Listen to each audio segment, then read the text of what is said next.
welcome you to today's Children's Waiver Capacity Management webinar.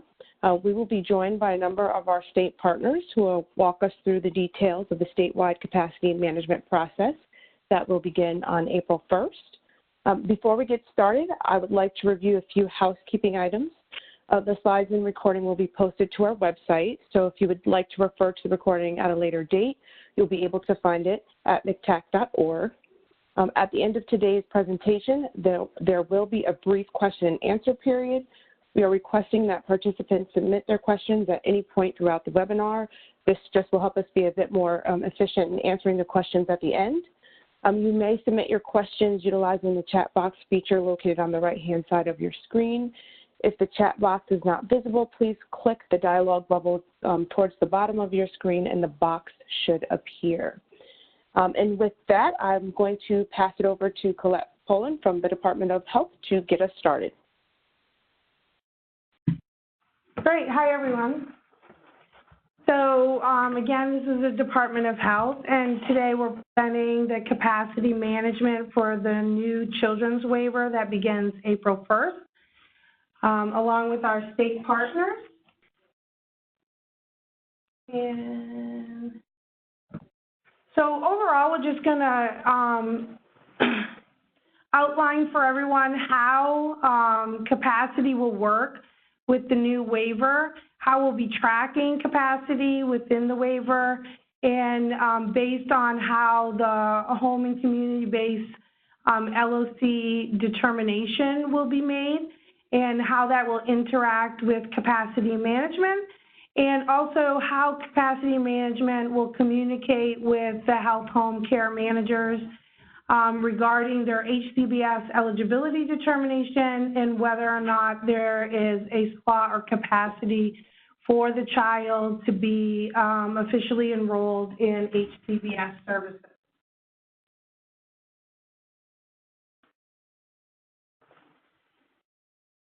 So I'm hoping that everyone is aware that come April 1st, the 6 waivers, 1915C waivers for children that we've been talking about for so long will be consolidated into the new 1915C children's waiver.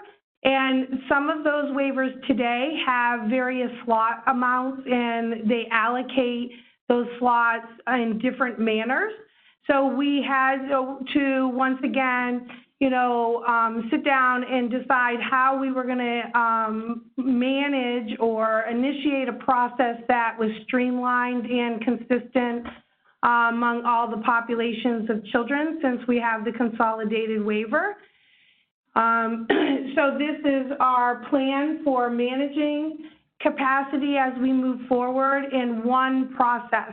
So it's really important to know as we go through the slides that after a child is determined HCBS eligible, no child is able to begin services without reaching out to capacity management or capacity management reaching out to you.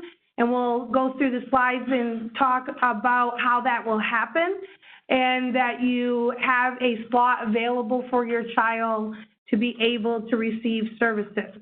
So regardless of how slots are managed in your current waiver, or if you do not have any slots in your current waiver, the new way is everyone has to go through the same process. So that's really important to note here as we move forward.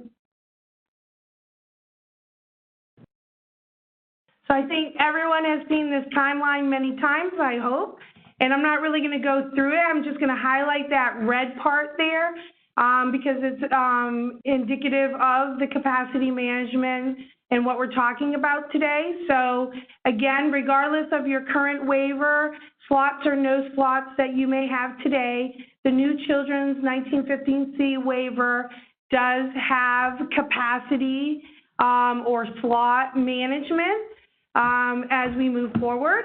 So we are combining all the slots and the existing children that are in the waivers of the 6 waivers today for April 1. And then in July 1st, 2019, there's an increase of the number of slots, and then January 2020, and then for 2 more years after that. So that counts for the 3 years phase in for LOC. And then our goal is hopefully there will be too many slots to serve the number of children, and then any child at that time who would be eligible for HCBS would just be able to be enrolled. But until we get to that process, we do have to go through this current process of having slot or capacity management. So again, I hope everyone who's on the phone here and listening to this webinar, this is not foreign to you. The 6 waivers are combining and consolidating into one authority come April 1st, 2019, and that will now be called the 1915C Children's Waiver. And then I think it's important to always, explain why we're doing things.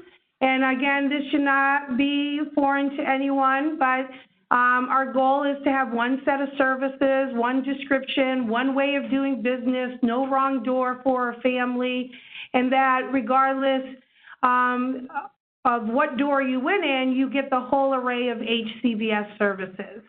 So this is our attempt to get more services out to more children and having a consistent process and understanding for families and for providers, and then of course having better outcomes for children and families.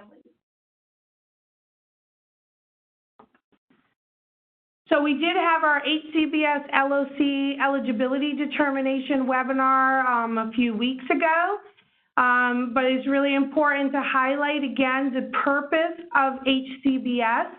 And again, the purpose of HCBS is to really serve those high-need children, those children who we want to remain home and in their community safely.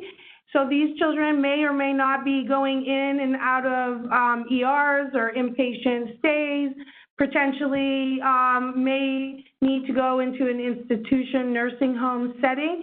And so we want to use these services to prevent them to going to a higher level of care. And then it's also a wraparound type service so that when children are already in a higher level of care, that this is the way to bring them home safely into their community, is to make sure they have the services they need so that they can safely return and then stay in their community. And then, of course, as we already mentioned, HCBS in this new children's waiver is to expand the service array so that we're getting the right services to the right child at the right time. And then hopefully we will be able to meet the purpose of 1 and 2 that is mentioned there. So we know that lots of children out there probably need all kinds of services, and services would be helpful to them. But it's really important to note that not all children in health home are going to be eligible for HCBS or even need HCBS services, and all children on Medicaid will not need HCBS services. Since we do have slot management or capacity management issues, we want to get the right kids into HCBS. We also don't want to waste children and families' time as well as the providers' time completing lots of paperwork and documentation for children who are not just right for HCBS, and then they're found to not be eligible. So that's really important. And we just announced that we're going to have a webinar the first week of April that is talking about plan of care and some other items, and it will talk about the types of characteristics children may have to meet that would be best fitted for HCBS services, to give you some help and guidance when you're working with children and families, who might be the children that might be the right fit for HCBS. So again, we're going to talk today about capacity management, and this is our focus with everything we'll be talking about today. So just an overview, the children's waiver, as I mentioned, has those 6 waivers, and some of those waivers already had slots or capacity that they had to contend with. So this is our way to manage that across the state in the one children's waiver for April 1st. as we move forward. And a reminder that the new world of April 1st, that the HCBS LOC eligibility determination can only be conducted by Health Home Care Managers, the DDRO, and CES, which is our independent entity, and that children need to meet all the criteria, which is target population, risk factors, and the functional criteria prior to beginning services and requesting of a slot. When that determination has been made and the child is found eligible, then there will be a determination if there is a slot available or not, and whether or not the child is being placed on a waiting list. Now, it is our goal that there wouldn't be a waiting list at all, but again, we don't know what we don't know, so we'll have to see what happens as we move forward. We do not predict that there will be a wait list initially anyways. So, and we'll go over some numbers so that you can see what we're planning for as we move forward. And as I already mentioned, we do have a 3-year phase-in for the expansion of the number of slots that will increase. That's really annoying, as I already mentioned. And so just to use a couple terms and make sure everybody knows when I say certain things, people understand what's going on. So slot capacity is the number of slots allowed in each target population. So we're going to talk about that target population. And if you remember from the last HCBS webinar, there's 4 target populations. Slot allocation is the slots are not allocated to any local region or non-state entity, however, until 2022. So that, again, is our, increase of number of slots as we move forward. The state will use 5 regional targets to ensure that there's equity and equalness across the state. So we're going to be using target population and regions to define how children receive a slot and to ensure that there is equal distribution of slots across the state. And then the methodology, as I sort of said already, using the 2018 existing slots, projecting forward the expected growth of the number of slots, and then reevaluating the methodology. So it's really important that people understand that we don't know what's going to happen after April 1st. And so this is our expected plan here. And our goal across the state partners, we've agreed to, watch how slots are given out across the state, and then think about how we're going to move forward and reevaluate that methodology. We have planned on doing that on an annual basis, but we want to make sure that we're watching it month by month also, so that no one region is getting way more slots and then leaving another region without slots. So we will have to watch that really closely, and we'll notify everyone if there is significant change. As I mentioned, just for level setting, as we move forward, HCBS determination is based on 4 target populations: SED, the Med-Frag children, DD, which is developmental disability and Med-Frag, and developmental disability and in foster care. So when we talk about target populations, these are the 4 populations of kids that have to walk through and be eligible in one of the target populations to start the HCBS eligibility process. So remember, we combined 6 waivers into one for April 1st. And so we had to also decide how we were going to move forward. So we did group the current waivers together. So there was 2 waivers that had a Med-Frag population. So that was the Bridges to Health B2H Med-Frag, and then our Care at Home 1 and 2.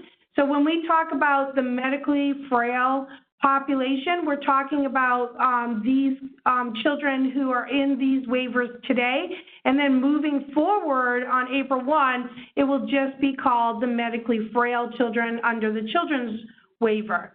Then we also have 2 SED populations or waivers today, the Bridges to Health SED and the OMH SED. So again, for April 1, when we talk about the SED population, it's all the children that are currently in these 2 waivers under SED, and then any new child after April 1 that would be identified as SED. And then for DD Med-Frag is our OPWDD Care at Home, which used to be the Care at Home 4. And then for DD Foster Care was only the B2H program for DD and in foster care. And I just want to highlight, since this has been a notorious question, is the only DD category on its own of children who are allowed in our waiver are DD foster care. All other children who are DD diagnosed or defined would have to reach out to OPWDD for their services or see if they're eligible for those services. So again, we need to maintain the waivers that we have today and make sure that the children who were in the 6 waivers continue to receive services after April 1. So we transition these populations of children from the 6 waivers into the new children's waiver for April 1. So as we already mentioned, regional grouping for capacity. So we have target population and then we have regional. And we use the OMH 5 regions as we move forward for capacity. And so as it's noted here, when we have HCBS eligible children, then they will fall in to one of the 4 target populations, and then they would fall into one of the 5 regional groups. That means there is 4 lists per region, right? So there's the 4 target populations per region, and that is how we are going to address how we're going to monitor the number of slots and the children who are receiving HCBS services. So if you're good at math, that's 20 lists that we'll be keeping here. So we just want to show you the 5 regions, because if you're unfamiliar with the OMH 5 regions, and then we had somebody put the health homes there because, you know, folks are going into health home with HCBS, so that you're aware. So there's central office, and then those are the list of health homes. And again, we'll be posting this webinar so that you can see this information. And then there's the Hudson Valley region with the counties as well as the health homes. And then Long Island. And then New York City. So just a note, you may see more than one health home in a region because our health homes are regional based, and some of them are very large, some of them are very small. They may only have 1 or 2 counties. And so there could be a health home in many of the regions. So that's important to note that, and I think is also a good thing as children move around the state, they may be able to stay and remain in the same health home if they're not able to stay with the same care management agency. So let's talk some numbers. I know that's what people are really interested in. So the total available slots that are happening today, I would say, in the waivers, and this is unduplicated number of children. So for our Care at Home, Med-Frag, DD, there's 520. And for our Med-Frag, remember, we're combining the Care at Home, Med-Frag, DD, we're combining the Care at Home, Med-Frag 1 and 2 in the B2H waiver, which is 717.55. Sorry, there's something on the screen there. So 1,755. And then the children who are B2H and in foster care is 541. And then the SED population, remember, we're combining the B2H SED as well as the OMH SED, and that's 4,634. So on April 1st, 2019, there will be 7,595 slots available. Obviously, the number of transitioning kids in those 6 waivers will start us out with how capacity will be across the state. And right now, we have an estimated 6,124 children that we have on our tracker that we're all working with you about. I can tell you that that number will go down because we do know that there's some duplicate kids on that tracker right now, and that there are some 1915C waiver providers that either haven't communicated with us yet if someone has been discharged, or our DOH liaison here hadn't had the time to update the tracker, or there may be some kids with some RE codes that haven't been taken down. So we do predict that number will be a little bit lower.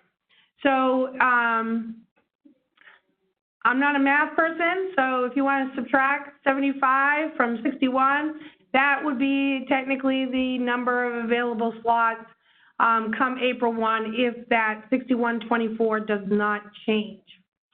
Then, as we mentioned, we do have a slot increase on July 1st of 2019, and then by December 31st, there will be 8,741 slots available.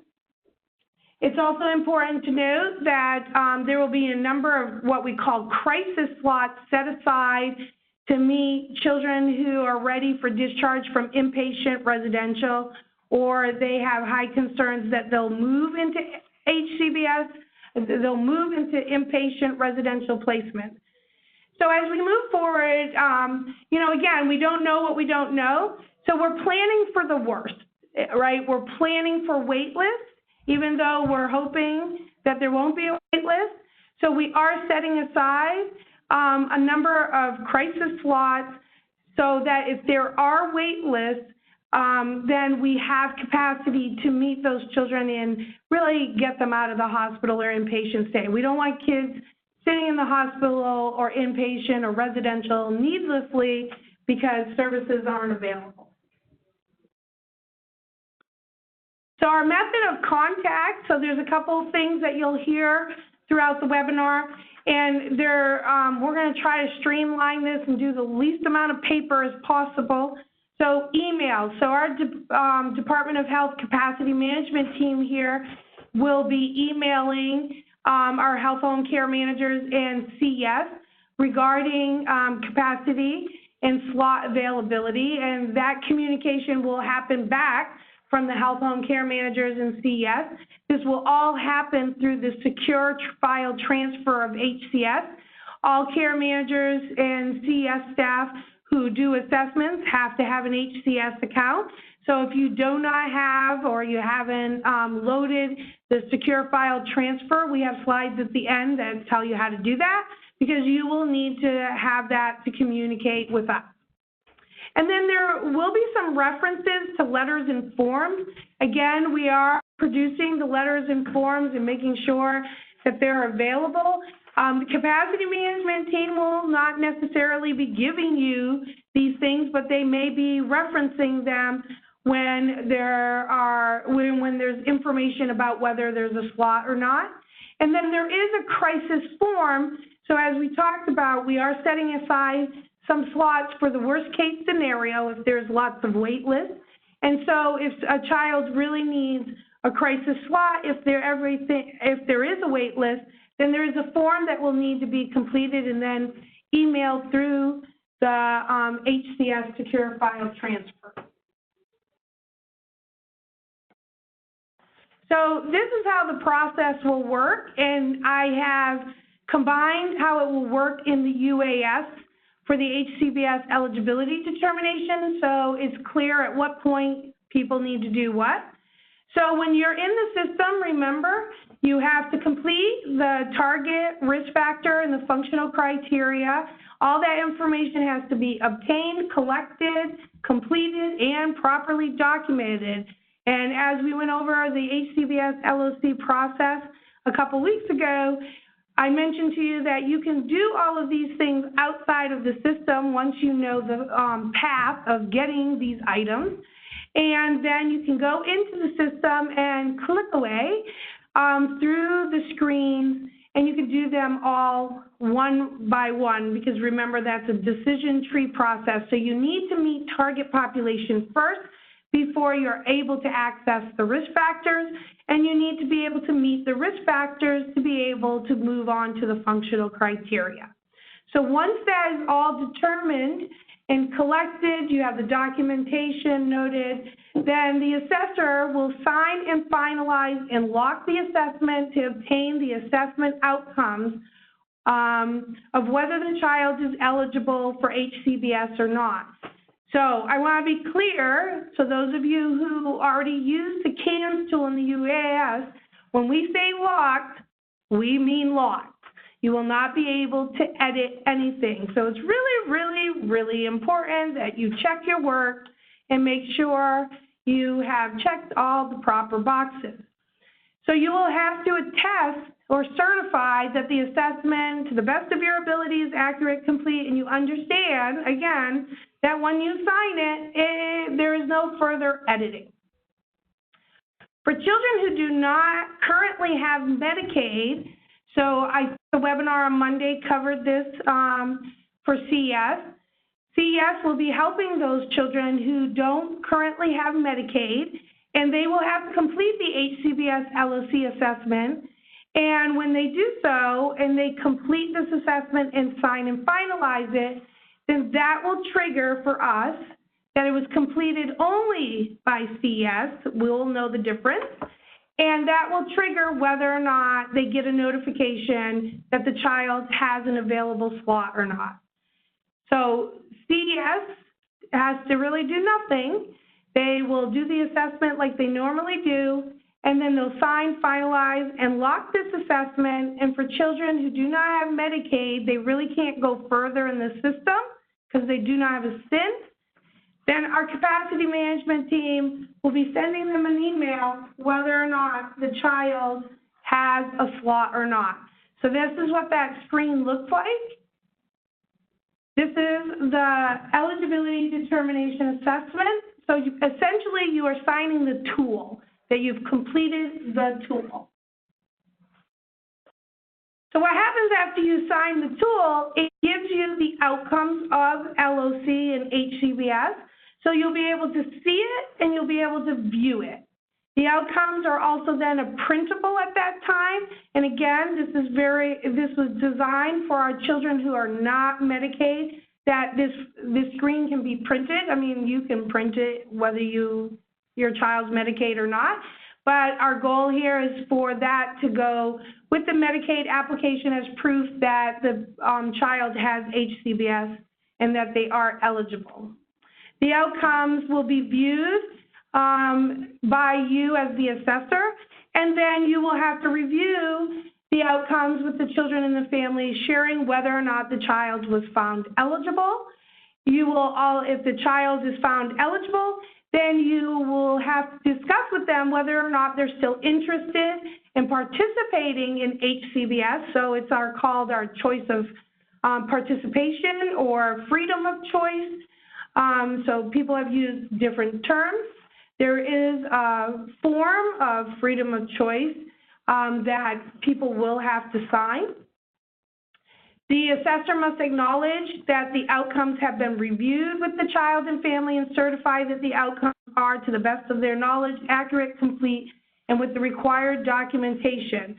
After you have reviewed the outcomes, discussed it with the family has attested to you or discussed with you that they are and still interested in HCBS, then you will sign and finalize your outcomes. And the trigger, this will be the trigger for community eligible children who already have Medicaid. So all the children who are in health homes who are receiving this eligibility, and for CES, anyone they serve that is community eligible. That will trigger for us here the capacity management team that you are looking for a slot. I'll also remind everybody that second to last bullet there is once you have signed and finalized the outcomes, that triggers the 1-year clock for HCBS. That will start the clock. And this is what that screen looks like. So you'll see that it says HCBS eligibility, and it will say yes eligible or not eligible.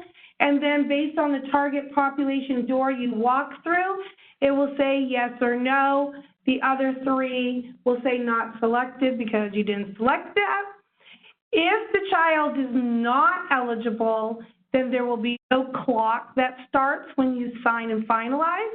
And this choice of participation will not be available because they're not eligible. So since they are eligible in this screen, then this is where you've discussed with the family that you're reviewing the outcomes with them, that they do meet, the child does meet LOC, and then you're asking them if they're still interested, and if they say no, you're documenting why, then you review that, and you attest or certify, and you sign and lock, and that is the completion of the HCBS eligibility. As the red note at the top says, is once you sign and finalize, if the member is eligible, then the 1-year HCBS eligibility clock starts, because HCBS eligibility is good for 1 year unless there's a significant life event and some other little nuances that we'll cover. So you're going to ask us, how are we going to do that here at the Department of Health? So this is what's going to happen is every business day at 4 p.m., the DOH capacity management team will receive a report from the UAS of all the completed HCBS eligibility determinations that were completed for the day, the last 24 hours, or if it's over the weekend. If you guys are hard workers completing determinations on the weekend, we'll be able to pick that up as well. And it's going to delineate what population, target population you had selected.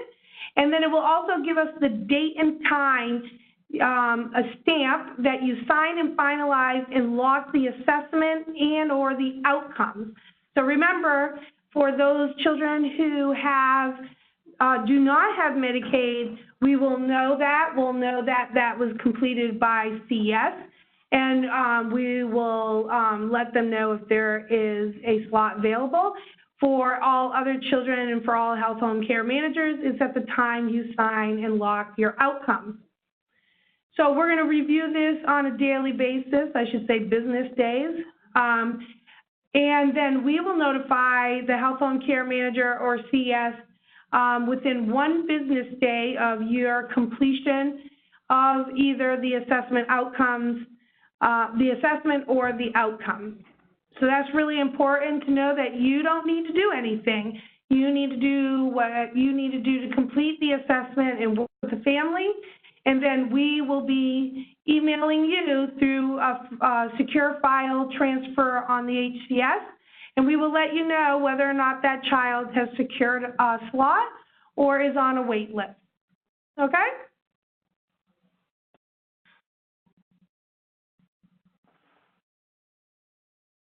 So again, we're going off of the determination of the assessment or the outcomes is completed, and then that is when we will be looking whether or not there is a slot available while you're doing your job to talk and work with the family to inform them of those outcomes.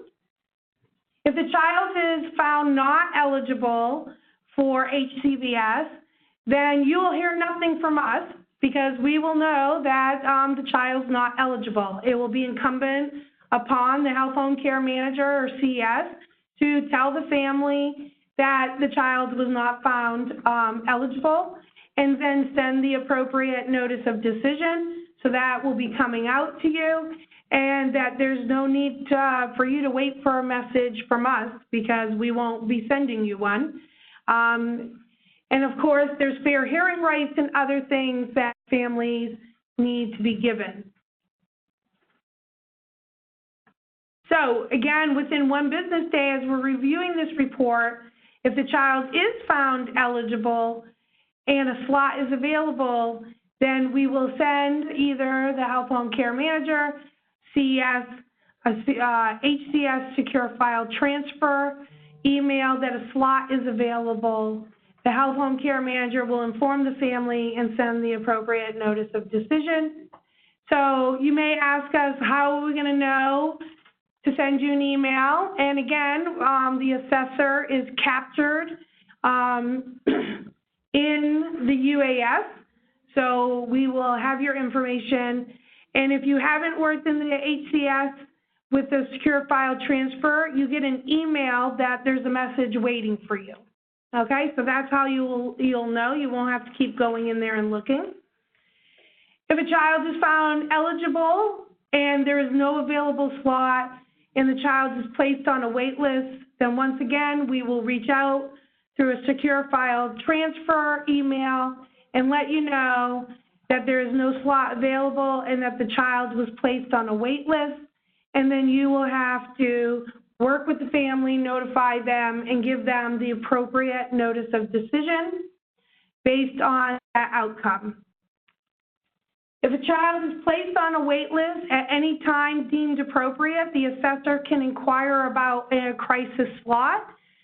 So accompanying our HCS secure file transfer email, especially when there is not a slot available, we will also be sending you the crisis form so that you will have that at your fingertips, so that if you feel the child meets the crisis requirements, then you can complete that and send that back to us through the HCS secure file transfer. It's really important that everybody remember that because there's confidential, HIPAA, person's names, SIN, et cetera, is why we're going through the HCS, and that is also how you should communicate that information to us. So, crisis, let's talk about that a little bit. So our goal surrounding crisis is that the child needs to meet a specific criteria to require a crisis slot, okay? And so the use of HCBS services would assist to prevent long-term hospitalization that is suspected to exceed 30 days. So let's say that you completed your HCBS eligibility determination or you're in the process of that and the child ends up into the hospital, then you would finish your determination and you could complete your crisis form. I want to be clear that this is only needed if there's a wait list, right? If there's no wait list, you get a slot, then there's no need to fill out extra paperwork. If a child is having an upcoming discharge or was recently discharged in the last 30 days, so this is really important. Health home care managers can, start to serve children even though they may be in a restricted setting. So we need to know when children are getting ready for discharge. I would say that most places should know that or predict that we think we're going to be discharging this child in the next 30 days or so, and then you can start to work with that family to determine whether or not they're HCBS eligible, so that can be completed and hopefully services begin once the child is discharged. And then lastly, when there's a threat, I guess, to say that the child won't be able to stay home, maybe there's a chronic disruption, they've been in and out of the hospital or ERs, there's a safety issue at home or in their community, and we just are predicting that the child will go into inpatient residential for a longer term, then we want to try to keep that child home and in their community safely. So this is also when we want them to be able to get a slot readily if there is a wait list. As I mentioned, there is a form that you'll have to complete. It's very brief, but you will have to justify, so to speak, that the child meets one of these criteria. And as I already mentioned, capacity slots will only begin once there is a wait list and capacity is at its limit. The form needs to be completed and then submitted to DOH. So essentially, you'll get an email through the HCBS secure file saying that your child does not have a slot and is on a wait list. Then you can determine whether or not you need to complete the crisis form. If you don't think you need to complete the crisis form at that time, but later down the road they're still on a wait list and something happens in their life, then you can always complete the crisis form at a later date. So there's no need to do it immediately unless it's required or you think it would be necessary. Once you submit the form to us through the HCS, then it will be evaluated whether or not it meets the criteria, and you will be notified whether or not it meets the criteria or not, again, through the HCS. And you will also then be told whether or not there's a crisis slot available or not. So once again, we're planning for the worst case scenario that all the slots are full, there's a wait list, and then potentially there could be a crisis wait list. Now again, that's the worst case scenario. We're predicting that will never happen ever, but we don't know. So again, if there is a wait list, then you complete the form for crisis, and then we will let you know if it meets the requirement, and then we will let you know if there's a slot available.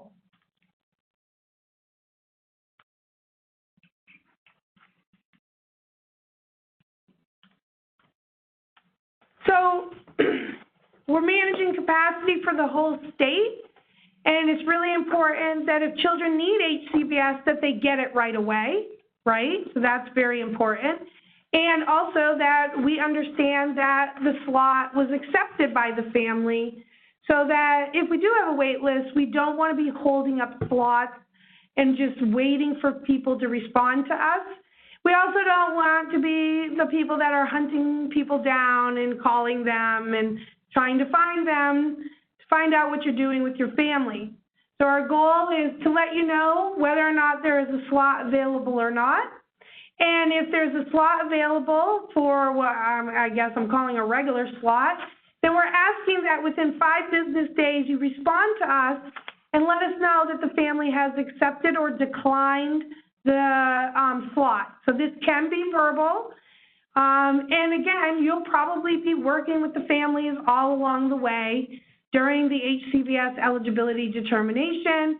And so this would probably be a regular discussion, right, how you're moving forward. You also, once you get a slot, you need to start your plan of care if you haven't already started and connecting them to services. So we think 5 business days is reasonable, but if that is not able to happen, then you just need to reach out to us in the secure file transfer and let us know that little Johnny's parents aren't responsive. And let us know when you might be able to get that information so we can hold a slot for you. For a crisis slot, we're saying that's 3 business days. Again, that can be verbal. And because you're requesting a crisis slot, then we assume that the child needs the services immediately to keep them home or get them back home. So again, we don't think this is unreasonable, but if you're having difficulties, you can let us know. But our goal is to really make sure that no one's waiting, right? So you determine a child's eligible for HCBS, and we want to start handing out slots and, for kids to get into services as quickly as possible, and for not to hold you up or hold up what you're doing with the family, and that the family is readily notified whether or not they are eligible and also whether or not they have a slot. So it's important that we communicate with one another and try our best to let you know that there's a slot available and that you communicate back that the family has accepted the slot. Because if they choose to not have the slot, then we're holding the slot for a potential other child. Especially if we ever get to a wait list, this could be very dire for another child if we are holding up slots for children with no response.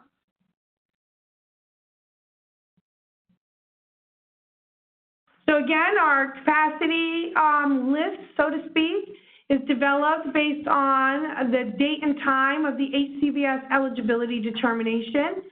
And it's by target population and region. Remember those 20 lists I talked about? So the 4 populations and 5 regions.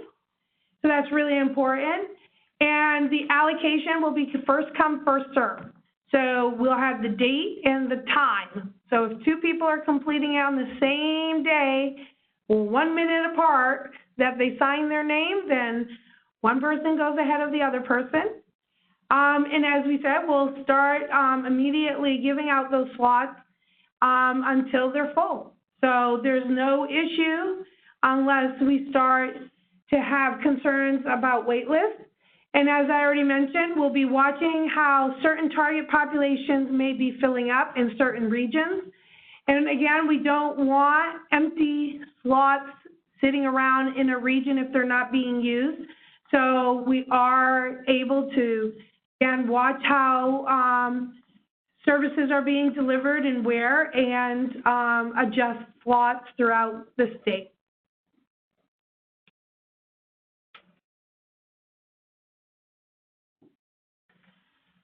So we want to talk a little bit about the wait list. So if there is ever a wait list, again, we're planning for the worst and hoping for the best. So if a target population is at capacity, it's full, and there's no slots available, is when a wait list would start. And a wait list, again, as I already mentioned, just because one target population in one region is full does not necessitate a wait list, right? If there's open slots in other places, again, we don't want any child to be waiting for a slot when there's slots available. So, you know, there is the ability for us to move slots around to accommodate what is needed throughout the state, but with a watchful eye, because we don't want one area to gobble up all the slots and then leave the rest of the state or areas without the availability of slots. So when the target population is at capacity, so it's full, there's no slots available, is when a wait list would start. In a certain target population and or region, there will be no wait list for the medically frail children, because currently the 1915C DOH Care at Home 1 and 2 does not have slots. I should put a little note on this slide now that I think about it. I do want to be really clear, though, that the numbers that I shared in the beginning are the numbers we have budgeted. So we cannot go over that number whether or not they're medically frail children or not. So I just want to be really clear about that. So we have set aside slots for the medically frail children because they are not supposed to have a slot. But I also want to be clear for all of those who are working with that population or our care at home providers that regardless of what you do in your current waiver, all children moving forward in the 1915C children's waiver will have to go through capacity management before they start services.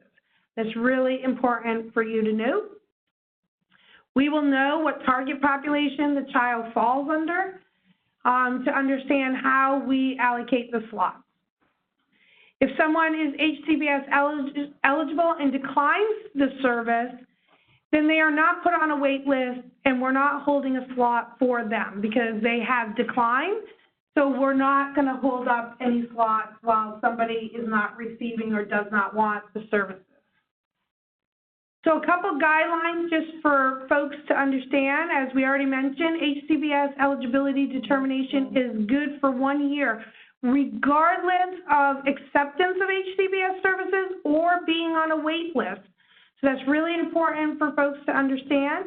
For children who are found HCBS eligible, the 1 year clock begins at the time of the signed and finalized locked HCBS outcomes. Remember that red sentence at the top of the outcomes that says the clock won't start until you sign, finalize, and lock, regardless of whether or not they accept the service or they're on a wait list. So this is how it works if the child's on a wait list. If a child's on a wait list longer than 6 months, then their HCBS eligibility determination will need to be recompleted in full at the time that they receive a slot. So that's really important. We don't want you to be doing HCBS eligibility determinations every 6 months if they continue to be on a wait list, because that's just a lot of work for everyone that's not needed. So if a child's on a wait list for 8 months and you find out that there's now a slot available for that child, you will have to redo the HCBS eligibility determination and your slot will be held. Okay? Now, anybody that's on a wait list and then a slot becomes available, then the health home care manager and CES really needs to check in with that family and see if there's any significant change in their lives or that has occurred, and if they're still interested. So they may be on the wait list a month or 8 months, and now you check in with them and something has happened. Maybe they got into a different service that's working for them. Maybe the child's in the hospital or inpatient, residential, or something like that. Maybe something has happened significantly. So we want you to check in with them, and then you'll let us know if they are going to accept the slot, just like any other time that we mentioned previously. Should a child be on the wait list for a year? Again, I'm not saying this will happen, so I hope no one starts to get anxious. But we are planning for any worst case scenario, right?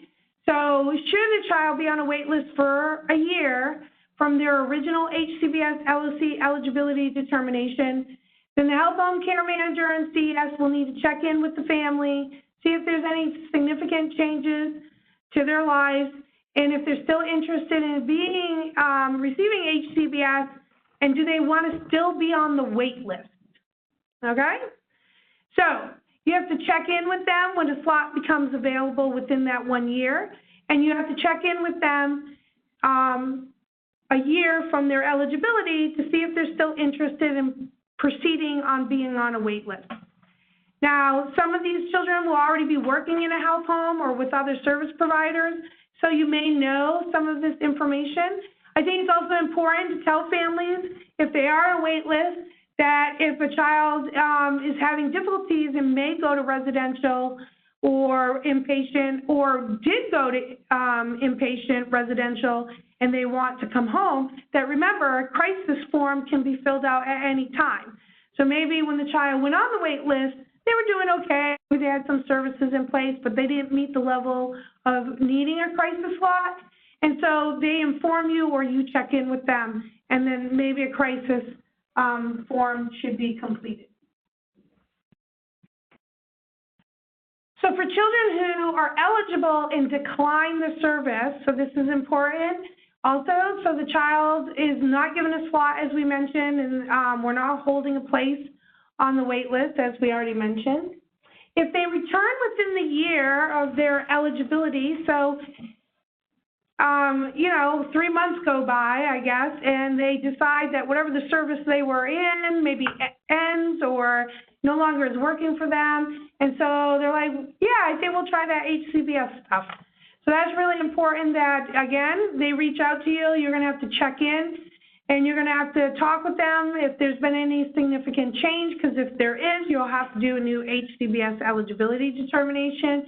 And then are they still interested? I'm assuming the answer will be yes, since they came and found you. So that's important to check in. And then you'll notify us, and we'll tell you whether or not there is a slot available or not. If a child returns prior to 6 months, like I said before on the previous screen, you'll check in with them. You'll ask if they're still interested. You'll let us know that the child's come back through the HCS secure file, and then we'll let you know if there's a slot or if the child is being on the wait list. Since you have not completed a new HCBS eligibility determination, the child will be placed at the bottom of the wait list in their target population and region, okay? If the child has returned after 6 months, then you are required to do an HCBS eligibility determination and let us know. So one of the things you might want to do when a family comes back, you want to check with them. It's after 6 months.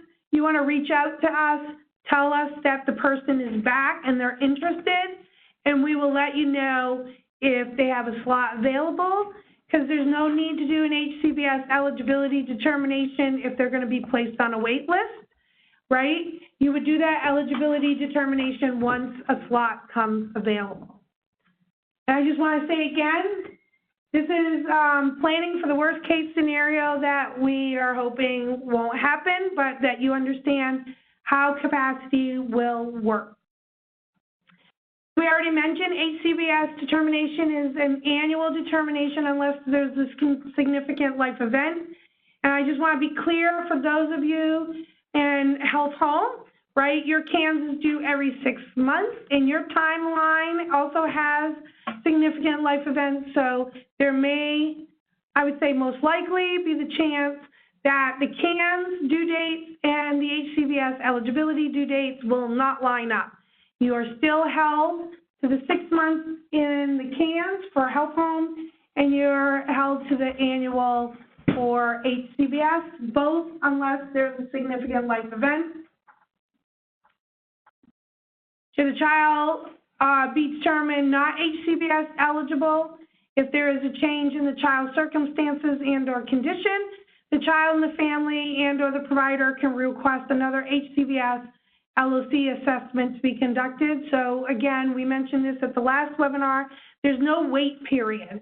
So if you complete an HCBS eligibility determination for a child and they are found not eligible, then anyone can request that another HCBS eligibility is done. Hopefully that's done when there's a significant change in circumstances or condition. Otherwise, you're just doing paperwork to do paperwork, I would think. So it's important that you know that there's no wait period. And again, we have that upcoming webinar next week that will talk to you about certain conditions, characteristics of children that might be eligible for HCBS. And here is the list of significant reasons that you may have to do LOC over again. And we are coming out with some guidance because with the CANS, we did have a number of providers that were concerned that if a child has multiple ER visits, that how many times would they have to redo the CANS. So again, a significant life event or a significant change in circumstances is really impacting their functioning. So that's really important. So a child who is having lots of behaviors and lots of issues and keeps going into the ER, that might require a new HCBS. But a child who's medically frail and once a month has to go to Boston Medical, and it's really unfortunate, they're part of their life, it's not really impacting their overall functioning, would not need a new HCBS or CANS. So it's really about how is it impacting their functioning, their daily living, that would require a new CANS and or HCBS. And so we'll have some guidance surrounding that. So it's really imperative, I like that word, that health homes and CS notify us as the capacity management team when a waiver child leaves the waiver because we want their slot back, right, for another child. So if the child is no longer interested or wanting HCBS or their redetermination is completed and they are no longer eligible, or it's all agreed, or they were really successful in HCBS and they're discharged, then we need to know that the child has left HCBS so that we can refill that slot. Additionally, it's important to be notified if the child refuses the slot, as we mentioned many times. So any time that you find out there's a slot available, again, we're looking to know when that child says they're no longer interested or they are refusing the slot so that we can use that slot. Especially for children who may be put on a wait list. Maybe at some point in time they notify you or you do a check-in that they no longer are interested in HCBS. Maybe they got into other services or something has changed in their lives. then it's important for you to notify us of that information so we're not holding up any slots. So capacity management has essentially, I'll say, two mailboxes. We've announced the capacity management health at health.newyork.gov. So that's just a regular mailbox through email. Please, please, please, please, please do not send any HIPAA confidential information, even children's names and SINs should not go through email. So we have some folks doing that. Please stop. And this is for questions, comments about capacity management. All other questions and comments, we've given those mailboxes out, and I think there's the mailbox at the end of the slide here. So that was set up specifically as we move forward. If you're wondering what's going on, you haven't heard from us, or you have specific questions, or you have a situation with a child in a family and you don't know how to proceed, then that's the mailbox you'll send it to. As I mentioned numerous times, otherwise all communication will go through the health commerce system, and the DOH does have what's called the capacity management shared mailbox. So you'll have to be in the HCS, which you all need to be to complete an HCBS eligibility determination. And then you have to download what's called the secure file transfer. I think that's on the next slide. It is. And then, which is 2.0. And then you will be able to search people's names, and anyone who has downloaded the secure file transfer will have their name in the system, and our name is the capacity management mailbox. Okay? So we have some tips there. There's a tip sheet and a frequently asked question, a reference guide. That's also on our main website. So if you're struggling, that's the way you find out how to get yourself some help. If you're really, really struggling and you just don't have anyone that can help you, then email the capacity mailbox at health.newyork.gov. Ah, look, and there it is. So I don't think there's anything after that.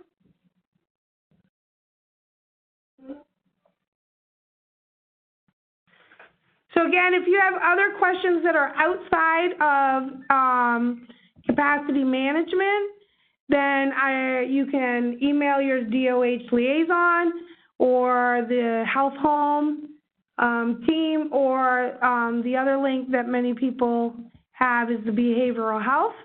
OMH also has a mailbox, so there's lots of places that you can email questions to. Should you have any questions?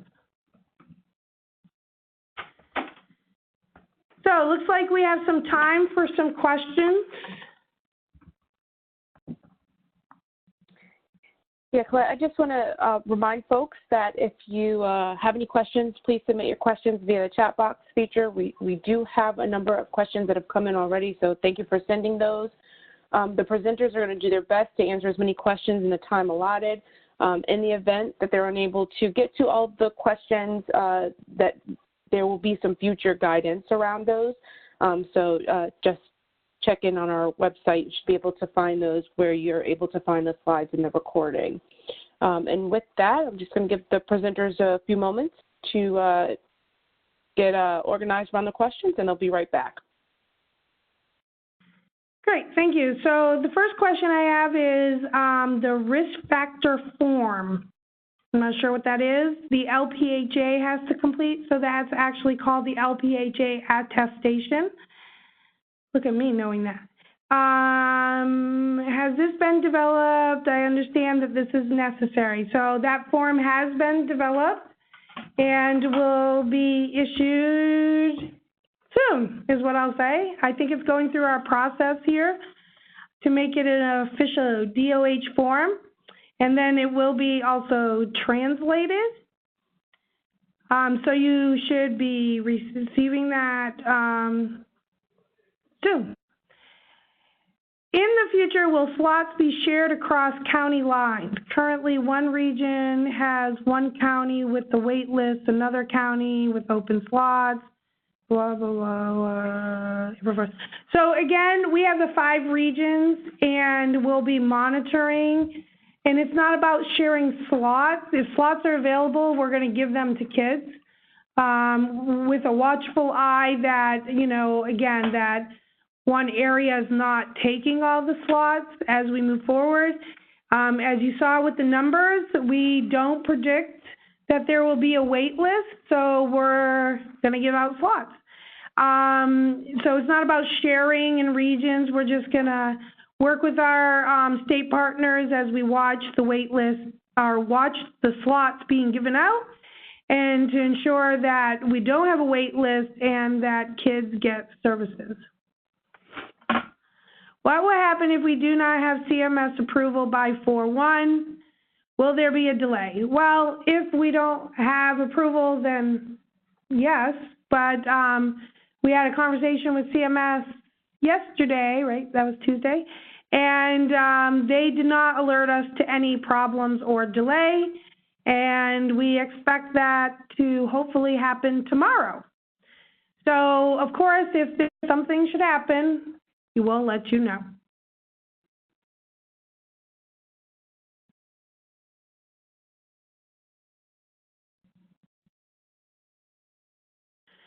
Okay, so there's a question about the DDROs, OPWDD waiver, and that the child is found eligible for CCO health homes. Are CCO health homes considered health home care managers after? Okay. So I want to be really clear, we are not talking about CCO health homes, and we are not talking about the OPWDD waiver, except the OPWDD care at home waiver for DD Med-Frag. So I would go talk to OPWDD. I don't know if the CCO health homes call them health home care managers, but we are only talking about children's health home. Okay, and the children's waivers. That's really important for people to understand. You cannot be in a CCO health home and the children's health home at the same time. You can only be in one health home. So if there's a child who potentially could be eligible for both waivers, one at OPWDD and this children's waiver, then on the DOH Health Home Serving Children site, and I believe also on OPWDD website, there's a comparison chart of those services that you should sit down with the family, and the family should have choice where they want to go. If you have a child who is already in the DD Med-Frag waiver, I would not send them over to OPWDD waiver and discharge them until such time you find out the child is really eligible at OPWDD, because you do not want a gap in services. So I would leave the child in the waiver, the children's waiver now, have the family go find out the child is eligible at OPWDD, and then that if they're eligible for both, the family can make a choice.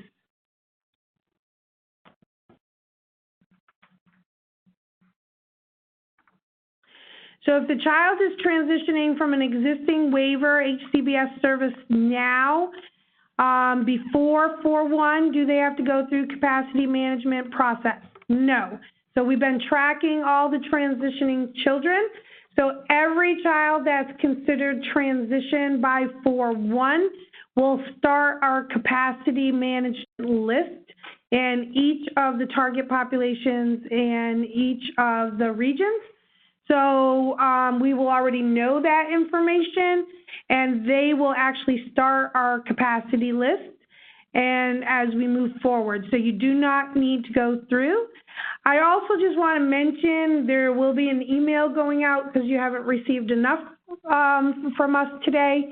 I think there's already been 3. That if you have a pending kid for Medicaid or is on a current wait list, then we are trying to figure out how we may be able to help those children to get them into the waiver and or counted as a transitioning child.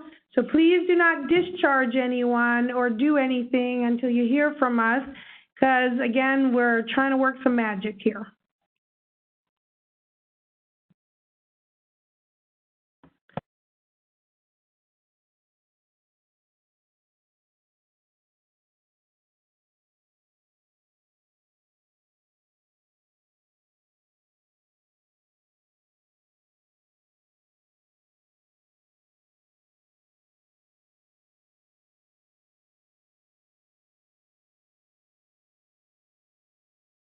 So where do we get the list of health home care management agencies in our region? Is there a list of health home care management agencies have openings or taking children? So I say call your health home, then their network, or you can go on the health home's website. They list all of their care management agencies. So I would talk with them. If there is a new referral for a new child,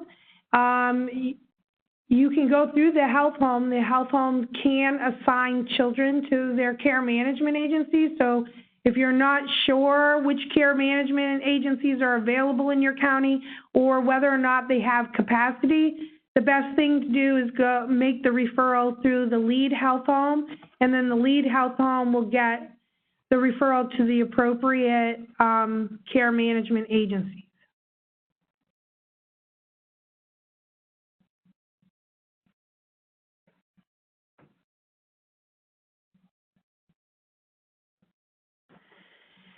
So somebody's asking a question, apparently this was a long time ago in the beginning, about there's 150 slots on 4-1. That's not my math. It was 1,000 something. So you'll have to look at that slide again. Will foster care children enroll in HCBS lose their HCBS when they are discharged from foster care? So I will direct you to the HCBS eligibility determination webinar because there's a slide specific to that. So as long as there's not a break in service, so if the child is in waiver, DD, and foster care in waiver services and they're discharged from foster care, they go home, they're adopted, as long as they continue HCBS services, they can continue those services until the age of 21, as long as they continue to meet eligibility.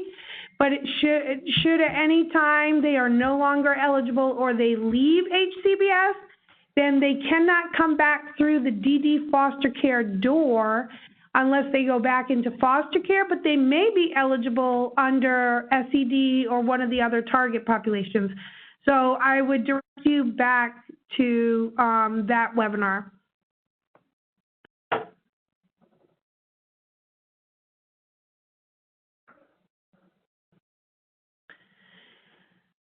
So somebody's emailing that about their DOH liaison. So if you want to email me or the health home what the concern is with the tracker, let us know, and we will try to address it. That would be the easiest way to answer that question.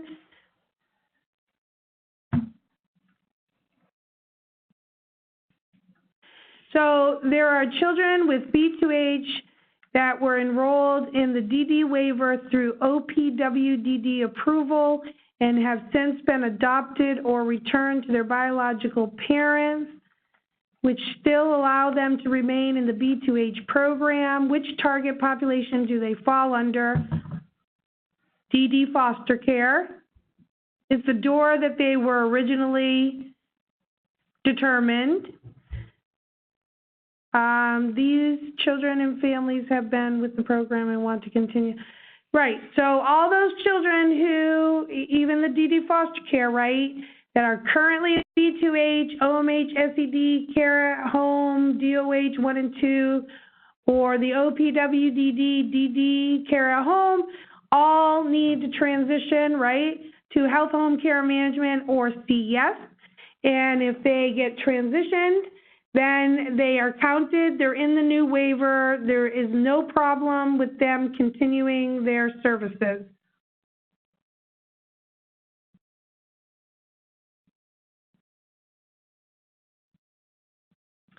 So will capacity management numbers be posted for CMAs to review? I don't know what that means.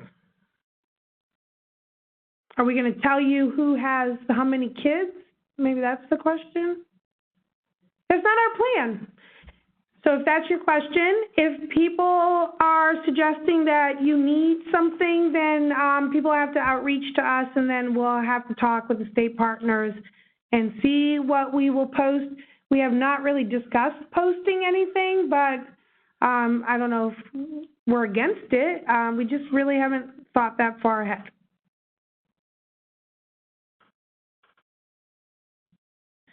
So it's been mentioned that the eligibility determination meeting needs to be in person. Obviously, some of the eligible processes is, okay. So it's really important for people to understand. I'm going to redirect you to the HCBS eligibility determination, that you must have a face-to-face while doing the HCBS eligibility determination. It does not mean that every step of the process needs to be with the family, because clearly you'll be working with other professionals.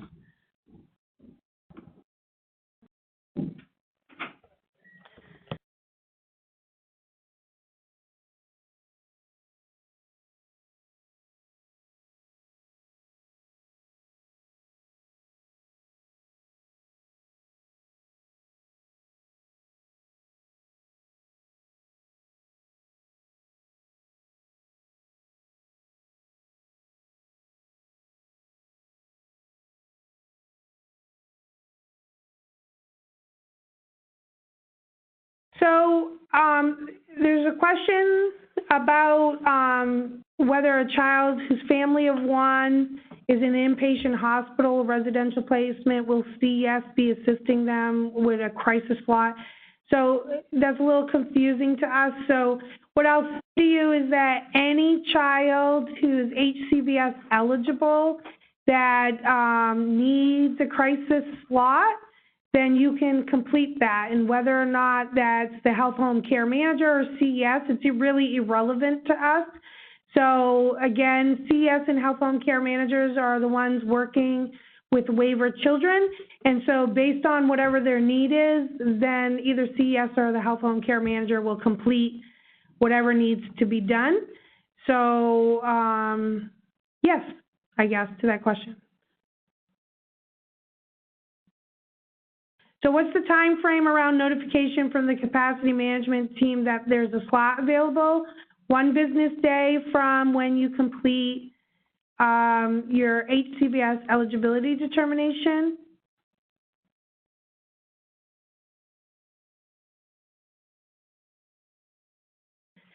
So again, somebody's asking if there is a wait list, what is the prioritization of slots? So once again, it's based on first come, first serve. So based on the date and time stamp of your locked assessment, then by target population, and then by region. Remember, 20 lists, keeping it.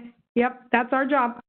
So that is how the priority would work, unless they need crisis, which then, again, we have a set aside crisis slot, should that ever happen. And I think we talked about little nuances about where somebody might fall on a wait list if they declined services previously, et cetera. So that's how it's going to be.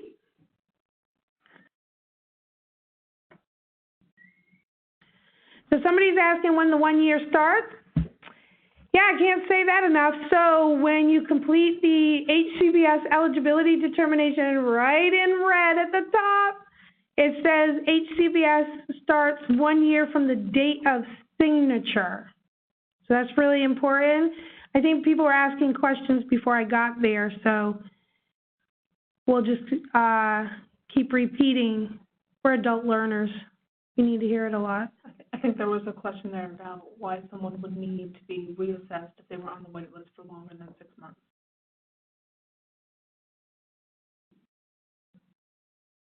So if you're on the wait list longer than 6 months, you would do the reassessment once a slot is available, and CMS considers that the eligibility with no services has been too long, and that you need to determine whether or not they're still eligible.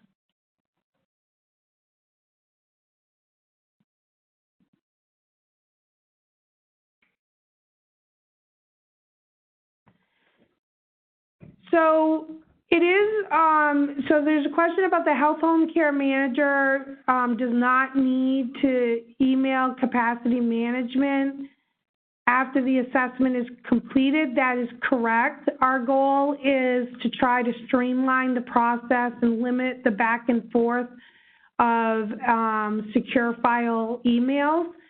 So again, we're going to have the report on a daily basis at 4 o'clock, and then within 1 business day, we would be emailing you.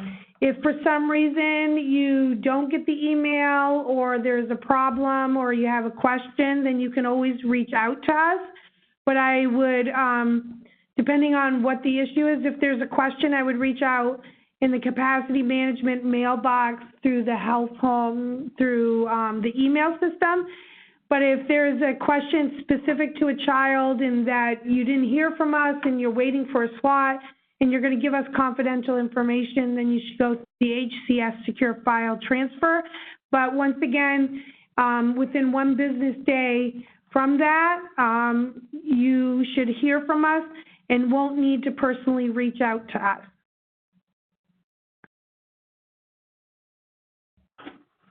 There was also a question of, does the care manager need to check in periodically to see if there's a slot available?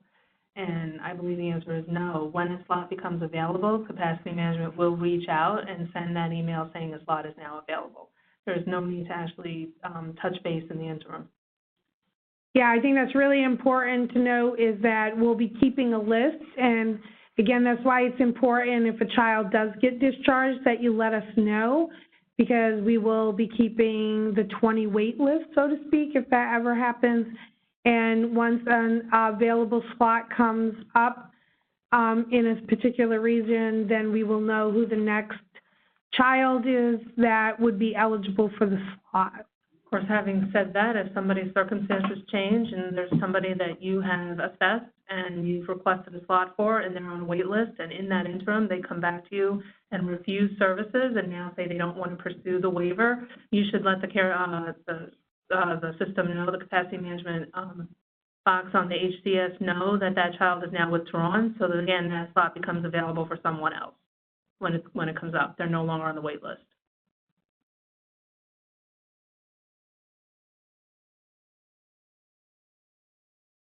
So there's a question about, I think what we're just talking about, how frequently will we let you know an updated status on a wait list. So it's not our intent to just let you know the kid's still on the wait list. This is the intent of us telling you when a slot is available.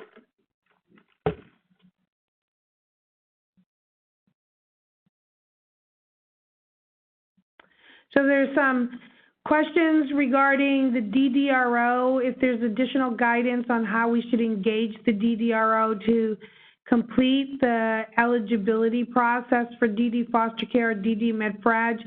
So as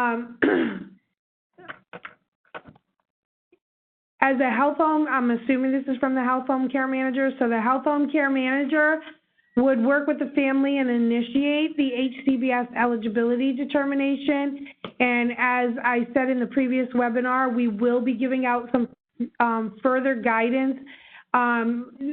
OPWDD will be providing like a checklist or a list of documents that you will have to provide to them for them to determine the functional criteria of those populations.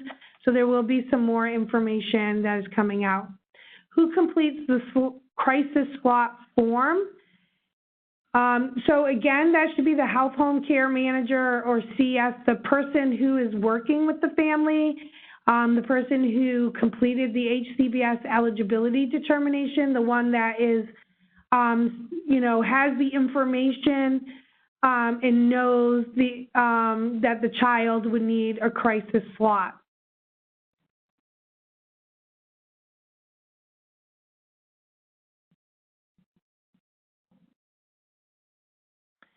So there's a question about whether or not a care manager starts to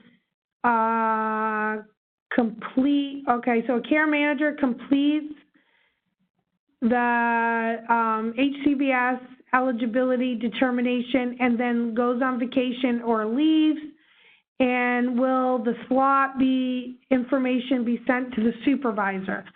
So I would say no, but that's an interesting question. So there's no way for us to know who everybody's supervisor is, so we will have to get back to folks about what we would do. You do have to respond. Yeah, okay, we'll have to think about that.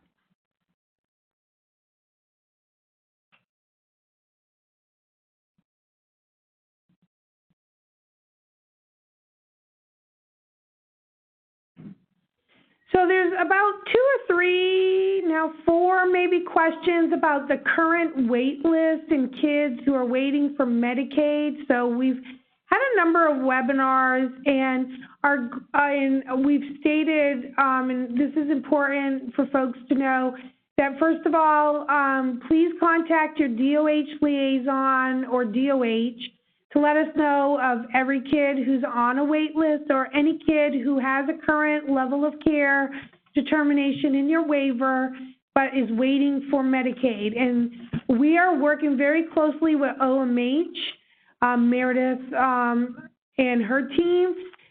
They have also been working with the SPOAs to let us know who is on a wait list and who is waiting on Medicaid. And so, as I mentioned, we are trying to make plans on how to accommodate those children without starting the process all over. It's difficult to make plans when we don't know the number of children. So again, it's really important that we get that information, but what I would tell you is hold tight. Don't do anything, even on 4/1, until you hear from us. Because we are making plans. And we do know that there are wait list children who are already being served in the health homes. So we are aware of that, and we, like I said, are making a plan for that.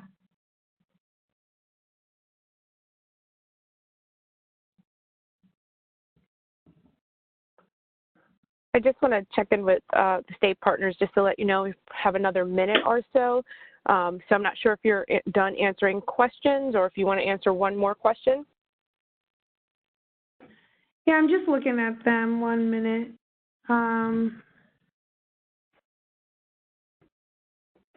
So we answered all that.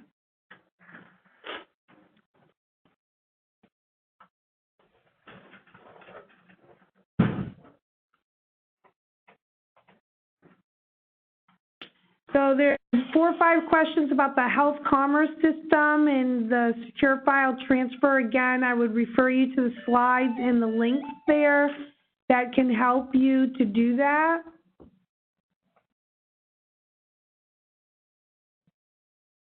So what happens if the family accepts a waiver slot, but locally there is no provider capacity for the HCBS services needed?